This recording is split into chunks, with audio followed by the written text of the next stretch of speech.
My name is Alan. I'm 34 years old, a professional mountaineer who had conquered peaks on every continent.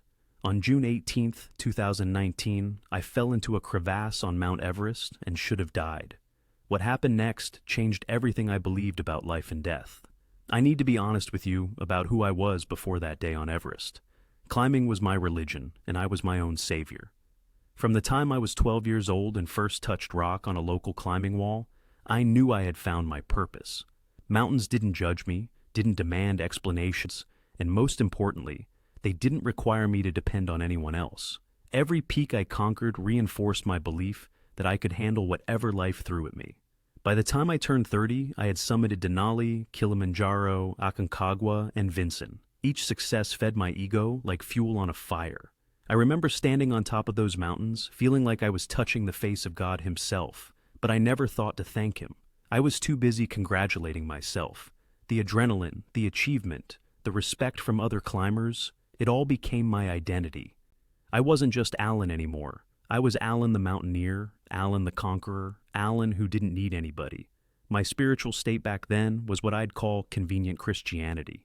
I believed in God the same way I believed in luck, useful when I needed it, but irrelevant most of the time.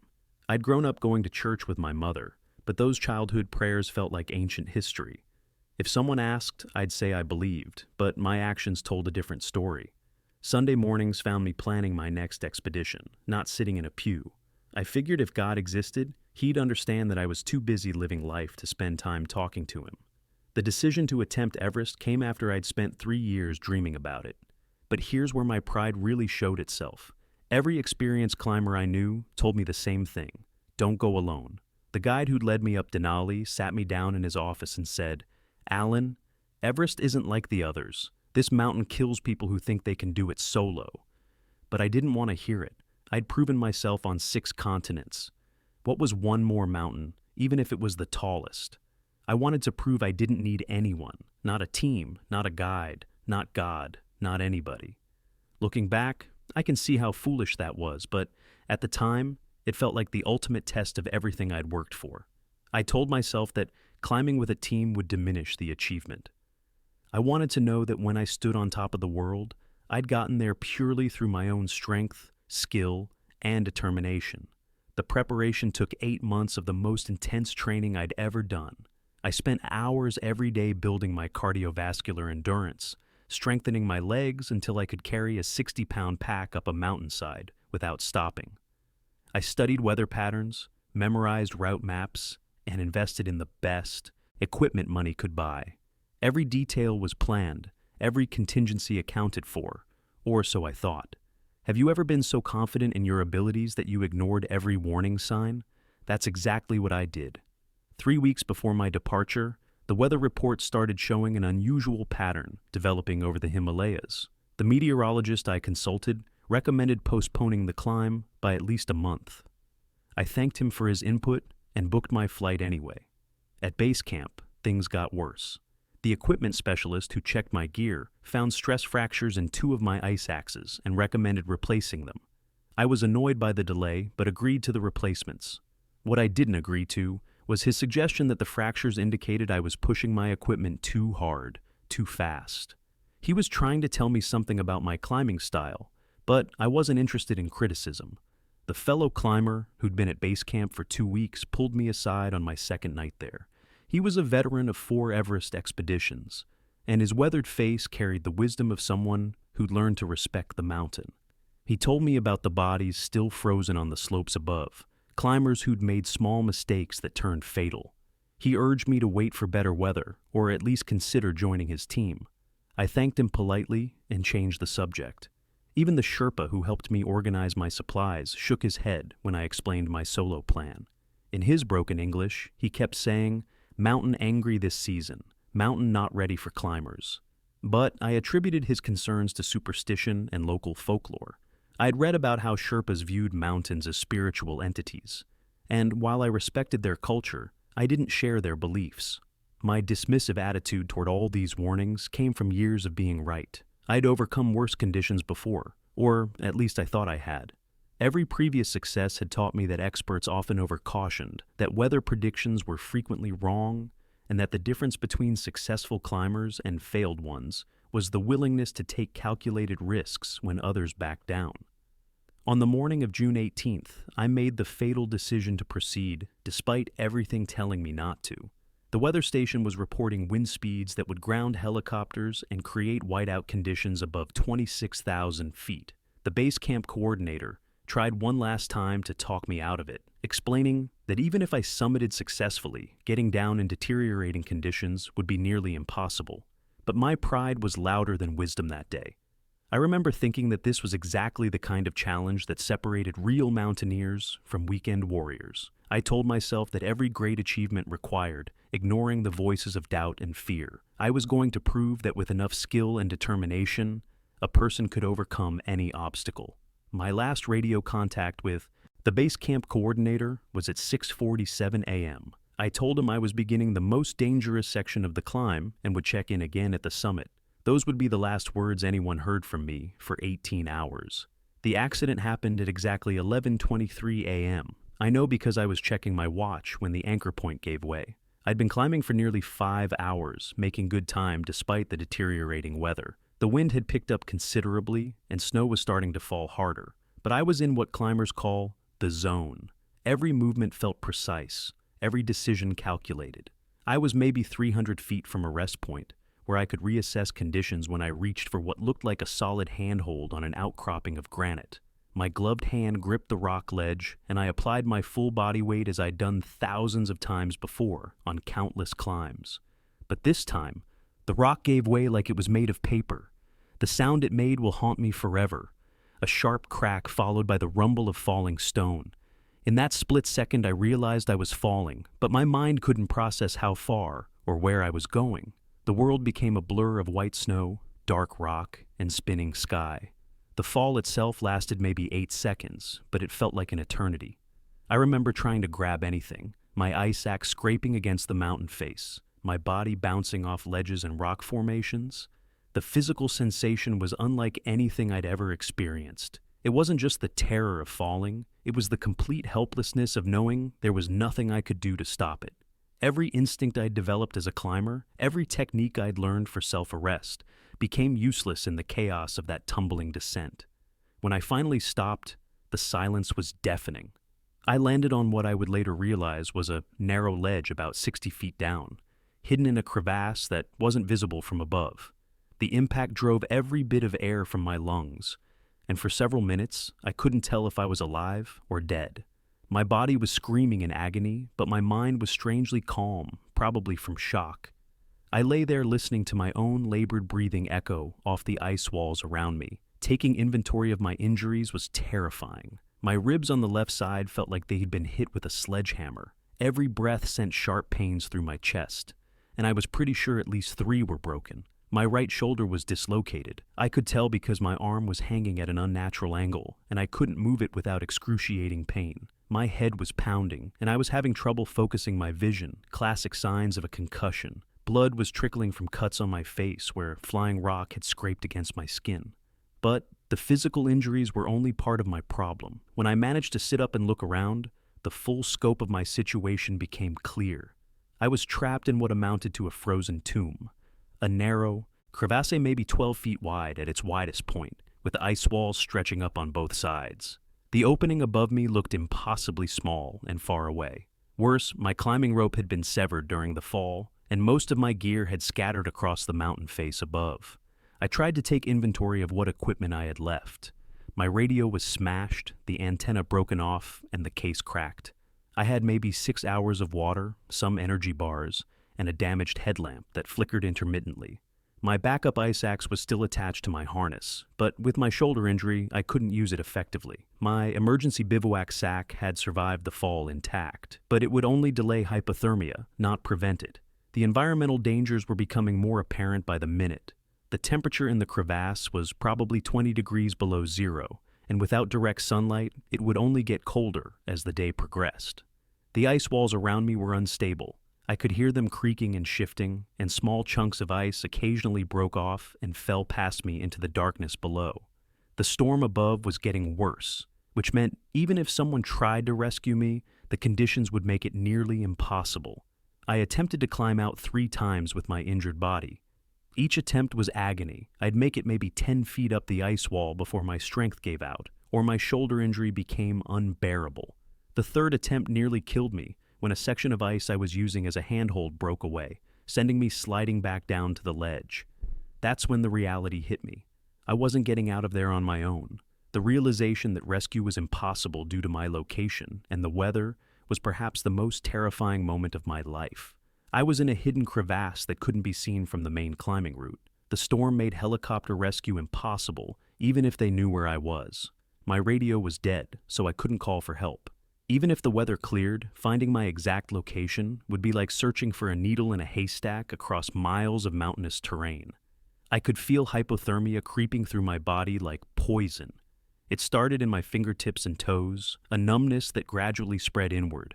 My thinking was becoming cloudy, and I was having trouble remembering basic things like what day it was or how long I'd been in the crevasse.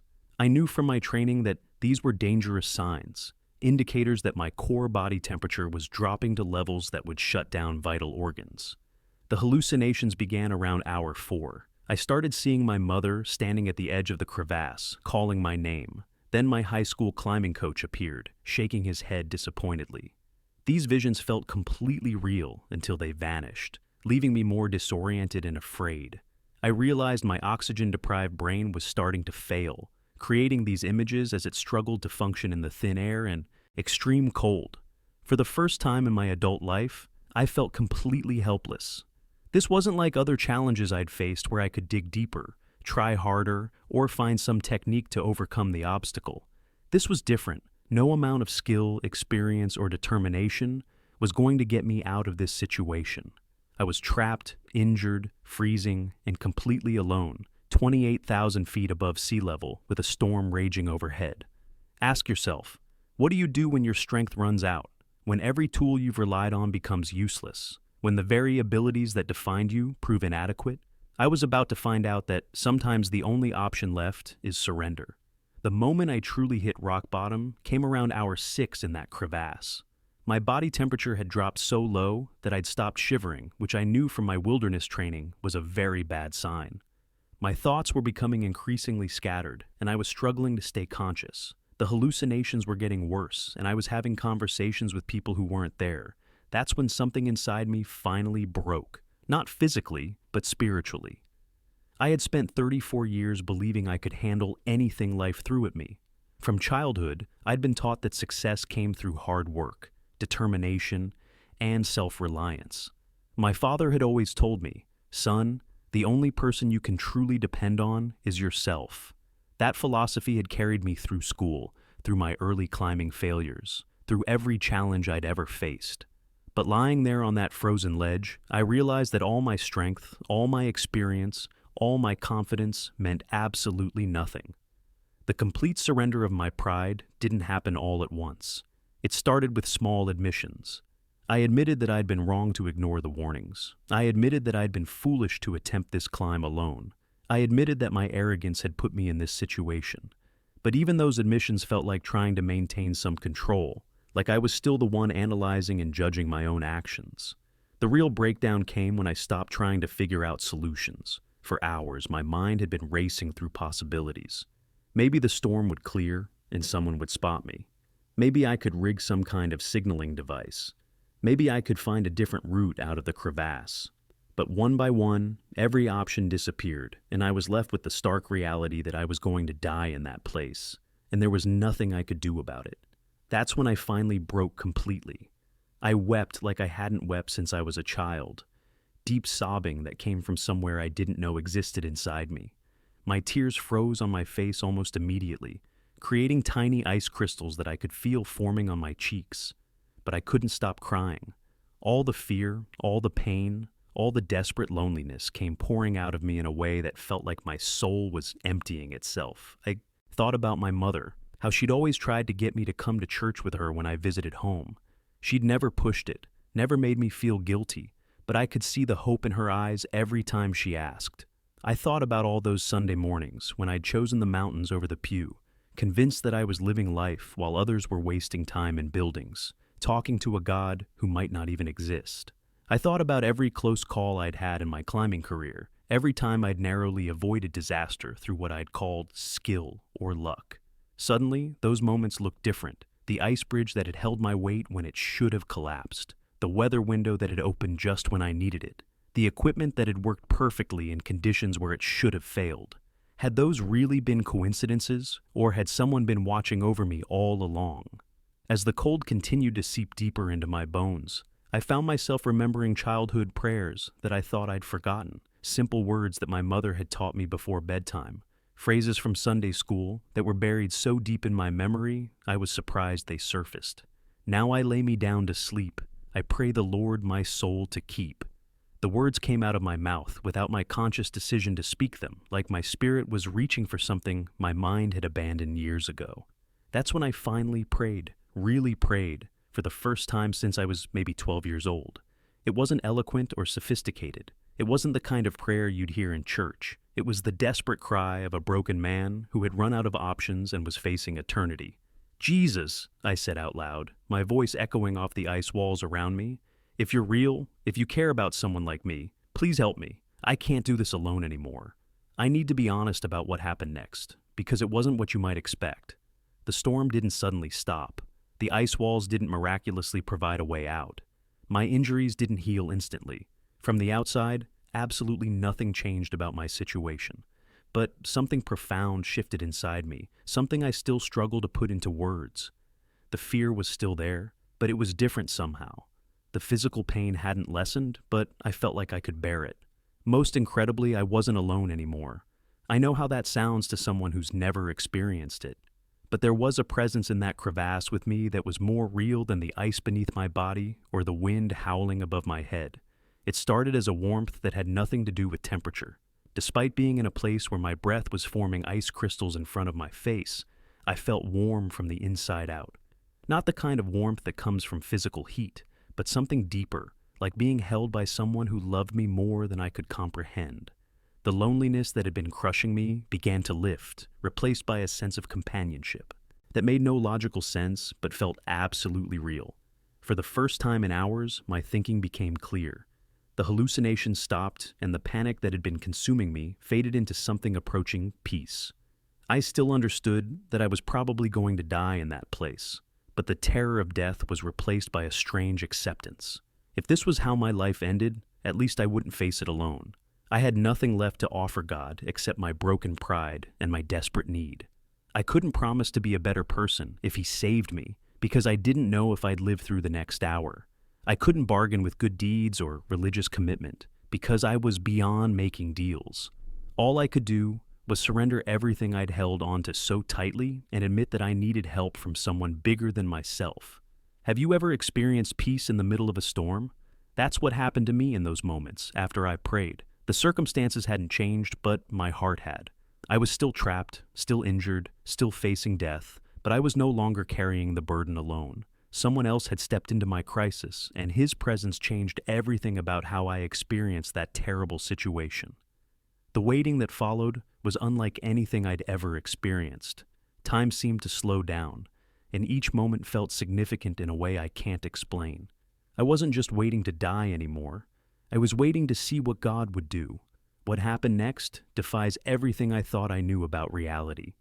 I had been lying in that crevasse for nearly 8 hours when I heard something that shouldn't have been possible. Through the howling wind and driving snow above me, I heard a voice calling my name. Not just any voice, but someone calling Alan with perfect clarity, as if they were standing right beside me instead of somewhere up on the mountain face in the middle of a blizzard. At first I thought it was another hallucination. My oxygen-deprived brain had been playing tricks on me for hours, so hearing voices seemed like a natural progression of my deteriorating mental state. But this was different. The other hallucinations had felt dreamlike and disconnected from reality. This voice was crisp, real, and getting closer. I managed to call back, though my voice was weak and hoarse from the cold. "Down here! I'm down here!" What happened next still gives me chills when I think about it. Through the blizzard conditions that had made visibility nearly zero, I saw a figure appear at the edge of the crevasse directly above me. He was wearing standard climbing gear, but somehow he'd found my exact location in conditions where experienced rescue teams wouldn't have attempted a search. The mathematical impossibility of this didn't hit me until later. The crevasse was hidden from the main climbing route, invisible unless you knew exactly where to look, and the storm had created complete whiteout conditions. The rescuer looked down at me with a calmness that was completely out of place given the circumstances. While I was shivering uncontrollably and could barely speak coherently, he seemed unaffected by the altitude or the brutal weather conditions. His voice carried clearly through the wind when he called down, "Alan, I'm going to get you out of there." What struck me immediately was that he knew my name, though I had never seen this man before in my life. The rescue process that followed broke every rule of high-altitude mountaineering I'd ever learned. First, he produced climbing equipment that seemed perfectly suited for this exact situation. He had ropes of exactly the right length, anchoring gear that was ideal for the ice conditions, and medical supplies that addressed my specific injuries. Any experienced climber will tell you that this level of preparedness for an unplanned rescue at 28,000 feet is virtually impossible. When he lowered the rope down to me, I was barely conscious and definitely didn't have the strength to secure myself properly with my dislocated shoulder and broken ribs. But somehow, with his guidance from above, I managed to get into the harness he'd sent down. What happened during the ascent was the first truly supernatural element that I couldn't rationalize away. Despite my injuries and the dead weight I represented, he pulled me up that 60-foot ice wall like I weighed nothing. The physical impossibility of this didn't fully register until later. At that altitude, where every breath is a struggle and carrying your own gear is exhausting, this man had just performed a rescue that would have challenged a team of professional mountain rescue specialists at sea level. He did it alone, in storm conditions, without any apparent strain or difficulty. When I reached the surface, he immediately began providing medical attention with a level of expertise that surprised me. He knew exactly how to reset my dislocated shoulder, and when he did it, the usual excruciating pain was somehow manageable. He wrapped my ribs with professional precision and gave me medications that seemed to address not just my pain, but also the hypothermia and altitude sickness I was experiencing. But it was during our conversation as he worked on my injuries that I realized this wasn't just an extremely skilled and fortunate rescue. He spoke about my life with an intimacy that was impossible for a stranger to possess. He mentioned my childhood climbing experiences, my relationship with my mother, even my thoughts and fears during specific climbs I'd done years earlier. When I asked how he could possibly know these things, he simply smiled and said, "Alan, you were never meant to face this mountain alone." The journey down the mountain was unlike anything I'd ever experienced. The storm that had been raging for hours began to calm as we started our descent. But that wasn't the most remarkable part. My rescuer navigated through terrain that should have been impassable in those conditions with a confidence that suggested he'd walked this route countless times before. He knew exactly where every stable foothold was, which sections of ice were safe to traverse, and how to avoid the crevasses and unstable areas that make Everest so dangerous. What struck me most during our descent was his complete lack of concern about the conditions that had nearly killed me.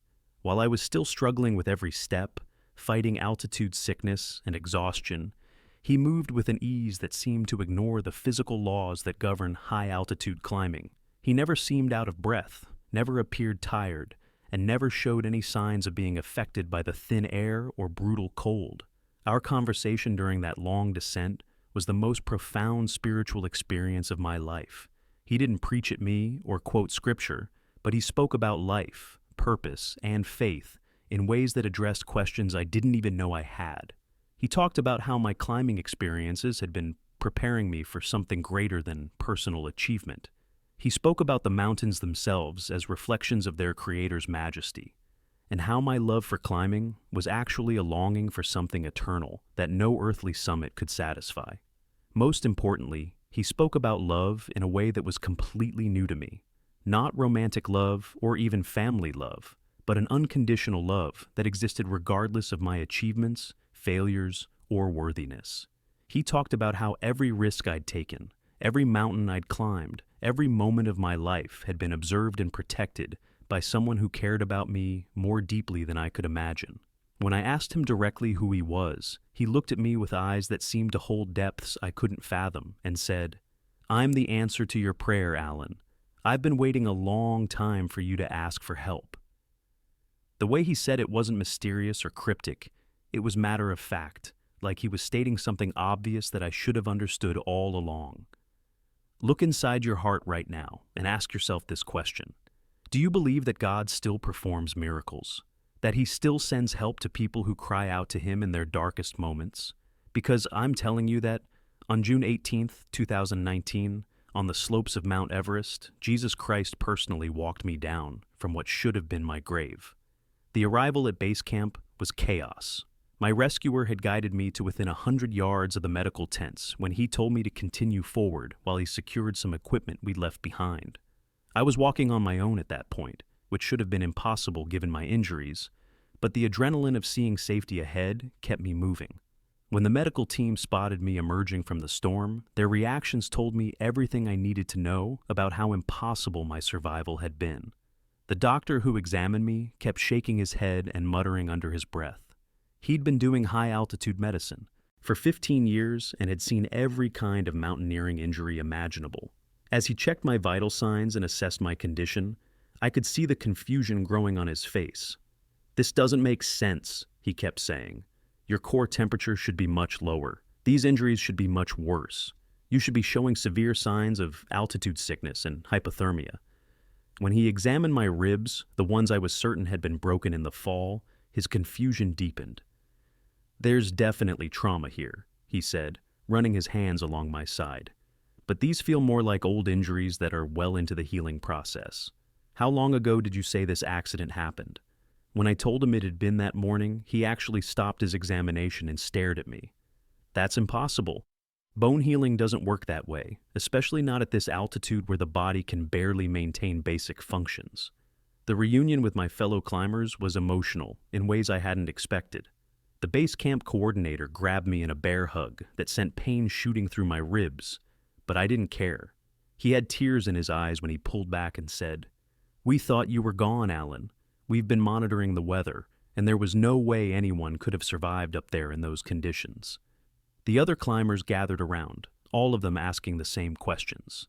How had I survived? How had I gotten down? Who had helped me? That's when I started asking about my rescuer. I turned back toward the direction I'd come from, expecting to see him approaching with the equipment he'd gone back for, but there was no one there. The storm had completely cleared, giving us perfect visibility across the entire base camp area and the lower slopes of the mountain. If someone was out there, we would have seen him easily, but there was no sign of anyone. I described him in detail to everyone at base camp. Medium height, strong build, wearing standard climbing gear with a blue jacket and black pants. Probably in his 30s, with kind eyes and a calm demeanor that seemed unaffected by the altitude. I described his equipment, his climbing style, even specific things he'd said during our descent, but as I spoke, I watched the faces around me grow more and more puzzled. The base camp coordinator pulled out his registration logs, the detailed records that tracked every climber on the mountain. "Alan, I've got records for every person who's supposed to be in this sector. We've got 3 expedition teams currently active, and I know the location and status of every single climber. There's no one unaccounted for who matches that description." He showed me the logs, pointing to each entry. Every climber was accounted for, and none of them were in a position to have reached my location. The communication specialist who monitored all radio traffic in the area was equally baffled. "I've been tracking all communications since the storm started," she said. "If there had been another climber attempting a rescue operation, I would have heard about it. Rescue operations at that altitude require coordination with multiple teams. There's been no chatter about anyone else being in your area." What really shook me was talking to the weather station operator. He pulled up the detailed meteorological data from that day and showed me wind speeds, visibility reports, and temperature readings from the exact time period when my rescue occurred. "Look at this data," he said, pointing to the computer screen. Wind speeds were sustained at 60+ miles per hour with gusts over 80. Visibility was less than 10 feet. The temperature with wind chill was -40 degrees. These aren't just difficult conditions for a rescue. They're impossible conditions. No human being could have functioned effectively in that environment, let alone performed the kind of technical rescue you're describing. But the most unsettling discovery came when we searched for evidence of my rescuer's presence. The route we'd taken down the mountain should have been marked with footprints, equipment caches, and the various signs that climbers leave behind. When a team went up to investigate the next morning, they found my original climbing gear scattered across the area where I'd fallen, exactly as expected. They found the crevasse where I'd been trapped, with clear evidence of the rope work that had been used to extract me. But here's what they didn't find: any evidence of a second climber. The rope that had been used to pull me out was there, but it was anchored with my own equipment, gear that I'd lost during the fall and couldn't have retrieved myself. The anchoring work was expertly done, but the tools used were pieces of my own kit that should have been scattered and irretrievable. There were no extra footprints, no equipment that didn't belong to me, no signs that anyone else had been in that area. The medical team's follow-up examination was what finally convinced me that something supernatural had occurred. When the doctor did a more thorough assessment of my injuries the next morning, he discovered healing that defied medical explanation. "I've been doing this for 2 decades," he said, "and I've never seen anything like this. You have bone bruising and soft tissue damage that's consistent with a significant fall, but the healing process appears to be accelerated by weeks or even months." My blood work showed chemical markers that indicated my body had been through severe trauma, but also markers that suggested advanced stages of recovery. The hypothermia symptoms that should have persisted for days were completely gone. Most remarkably, the altitude sickness that affects every climber at that elevation was absent from my system, as if my body had somehow adapted to conditions that normally require weeks of acclimatization. When I asked the doctor for his professional opinion on what could cause this kind of accelerated healing, he was quiet for a long time. Finally, he said, "In medical terms, what you're showing is impossible. The human body doesn't heal this way, especially not under the stress conditions of high-altitude exposure. If I put this in a medical journal, my colleagues would question my competence. But I can't deny what I'm seeing." That's when the reality of what had happened truly hit me. Every piece of evidence pointed to the same impossible conclusion. I had been rescued by someone who left no physical trace of his presence, someone who could perform feats that defied the laws of physics and medicine, someone who knew details about my life that no stranger could know. The man who had saved my life wasn't just an exceptional climber or a coincidental good Samaritan. Jesus had literally walked with me on that mountain.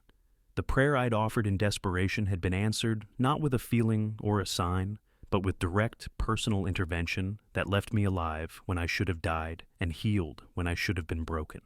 The God I'd ignored for most of my adult life had sent his son to rescue me from what should have been my grave.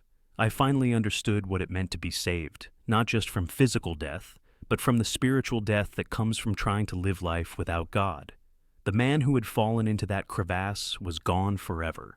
The man who walked out of base camp 3 days later was someone entirely new. The transformation that began on that mountain didn't stop when I returned home. The moment I walked through my front door, everything looked different. The trophies from my climbs, the photographs of me standing on various summits, the awards and recognition that had once defined my identity, all of it seemed hollow and meaningless. I wasn't the same person who had left for Everest, and I couldn't pretend that nothing had changed. The first thing I did was call my mother. When I heard her voice on the phone, I broke down completely. I told her everything that had happened, from the fall to the rescue, to the impossible evidence of divine intervention. She listened without interrupting, and when I finished, there was silence for a long moment. Then she said something that shook me to my core.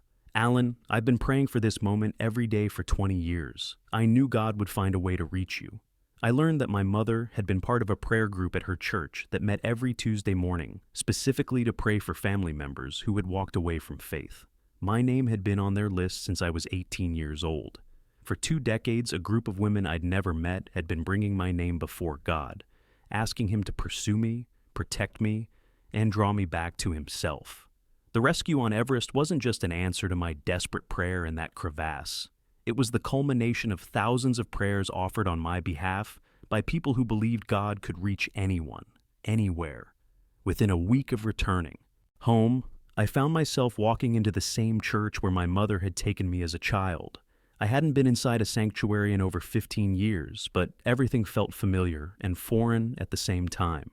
The pastor was a young man named David who had started serving there after I'd stopped attending. When I approached him after the service and asked if we could talk, he welcomed me into his office with the kind of warmth that felt genuine rather than professional. I spent 2 hours telling Pastor David my story. and his response was unlike anything I'd expected from a religious leader. He didn't try to explain away the miraculous elements or suggest that I'd misinterpreted what had happened.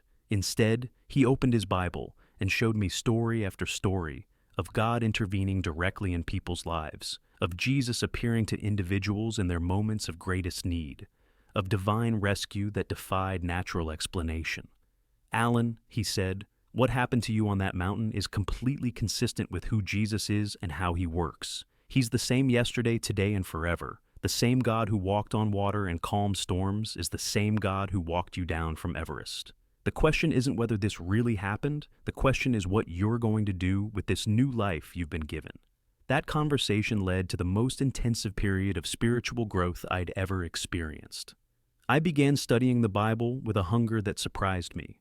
Every story of God's faithfulness, every account of divine intervention, every promise of his love and protection resonated with my experience in ways that made Scripture feel alive and personal. The God I was reading about wasn't a distant theological concept. He was the same God who had sent someone to rescue me when I was trapped and dying. I started attending church regularly, not out of obligation or habit, but because I was desperate to understand more about this God who had saved my life. The worship services that had once felt boring and irrelevant became times of deep gratitude and wonder. When we sang songs about God's faithfulness or his power to save, I wasn't singing abstract concepts. I was recounting personal experience. The changes in my daily life were immediate and profound. I began each morning with prayer, something that would have been unthinkable just months earlier. But these weren't formal religious prayers. They were conversations with the God who had proven himself real in the most dramatic way possible. I found myself talking to him throughout the day, sharing my thoughts, fears, and decisions with someone I now knew was actively involved in every aspect of my life. My approach to mountaineering underwent a complete transformation. I came to conquer a mountain, but Jesus conquered my heart instead. The pride and self-reliance that had once driven my climbing were replaced by a sense of humility and wonder. Mountains were no longer obstacles to be defeated, but expressions of God's creative power to be appreciated. I began each climb with prayer, asking for wisdom, safety, and the right perspective to see God's hand in the beauty around me. 6 months after Everest, I made a decision that surprised everyone who knew me. I began partnering with a Christian ministry that worked with extreme sports athletes, using my climbing expertise to lead expeditions that combined adventure with spiritual formation. These weren't just climbing trips with a prayer thrown in. They were intentionally designed experiences where the challenges of mountaineering became metaphors for spiritual growth and dependence on God.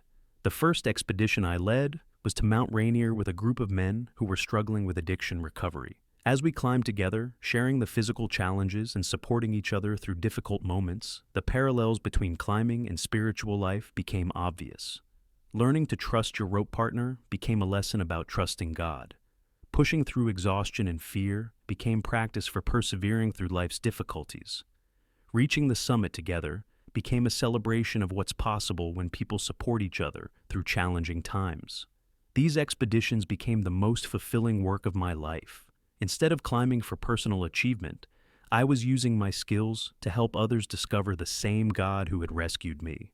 I watched men and women experience breakthrough moments on mountainsides, places where the combination of physical challenge and spiritual focus created opportunities for God to work in profound ways. My personal relationships changed dramatically as well.